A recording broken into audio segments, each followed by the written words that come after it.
ನೋಡಮ್ಮ, ಯಾವಾಗ ಯಾವಾಗ ಏನೇನಾಗಬೇಕು ಅದು ಆವಾಗ ಆದ್ರೇ ಸೂಕ್ತ. ನೀವೆಷ್ಟು ಲೇಟ್ ಮಾಡ್ತೀರೋ ಅಷ್ಟೇ ಅಪಾಯ.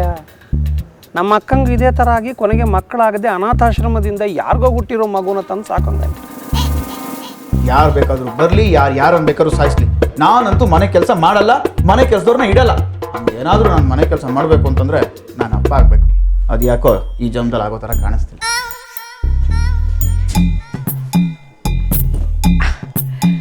ಇವತ್ತು ಮನೆಗೆ ಬರ್ರಿ, ನಾನು ಕೊಡೋ ಸರ್ಪ್ರೈಸ್ ನೋಡಿ ಕಳೆದೋಗ್ಬಿಡ್ಬೇಕು. ರೀ, ನಿಮ್ಗೊಂದು ಖುಷಿ ವಿಷಯ ಹೇಳಬೇಕು. ನಿಮ್ಗೊಂದು ಸರ್ಪ್ರೈಸ್ ಇದೆ. ಅಳಿ ಅಂದರೆ ನೀವು ತಲೆ ಕೆಡ್ಸ್ಕೊಬೇಡಿ. ಅವನಿಗೆ ಕೆಪಾಸಿಟಿ ಇತ್ತು, ಹುಟ್ಟಿಸ್ದ. ಯಾಕೆ ಮಗಳೇ, ಯಾಕೆ ಅಡಿಗೆ ಮಾಡಿಲ್ಲ? ಏನು ಅಂತ ಹೇಳಿ ಅಪ್ಪ, ಮನೆಯಿಂದ ಆಚೆ ಹೋದ್ರೆ ಸಾಕು, ಆ ಪಾರು ಪ್ರೆಗ್ನೆಂಟ್ ಆಗಿದ್ದಾಳೆ, ನೀನು ಯಾವಾಗ ಸಿಹಿ ಸುದ್ದಿ ಕೊಡೋದು ಅಂತ ಕೇಳ್ತಾರೆ. ನೀನು ಹೇಳು ಬಿಡು, ಇನ್ಮೇಲಿಂದ ನಿನಗೆ ಮಗು ಆಗೋ ತನಕ ಎಲ್ಲ ಮನೆ ಜವಾಬ್ದಾರಿ ನಂದೆ. ಆಗ್ತಾಯಿಲ್ಲ ಏನವು ಅಮ್ಮ. ಅಯ್ಯೋ ಹಲೋ, ಹೇಳ ಮಚ್ಚ. ಮಗ ದಯವಿಟ್ಟು ಬೇಗ ಬಾರೋ, ಏನೇನೌತಾ ಇದೆ, ಹಾಸ್ಪಿಟ್ಲಿಗೆ ಕರ್ಕೊಂಡು ಹೋಗೋ. ಲೋ, ಬೆಳಗ್ಗೆ ಕುಡ್ದಿದ್ಯಾ? ಸುಮ್ಮನೆ ಇದೆಲ್ಲ ಡೌ ಮಾಡಬೇಡ.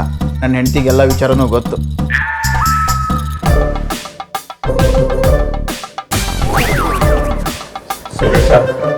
ಎದ್ದೇಳೋ, ಅಪ್ಪ ಅಪ್ಪ ಅಂತಿದ್ಯಲ್ಲೋ. ನಾನೇ ನಿಂತು ನಿನ್ ಮದುವೆ ಮಾಡ್ಸಿನ್ಕಳೋ. ಸುರೇಶ ಹುಡುಗಿ ಸಿಕ್ಕಲ್ಲ, ಸತ್ತಿಲ್ಲ.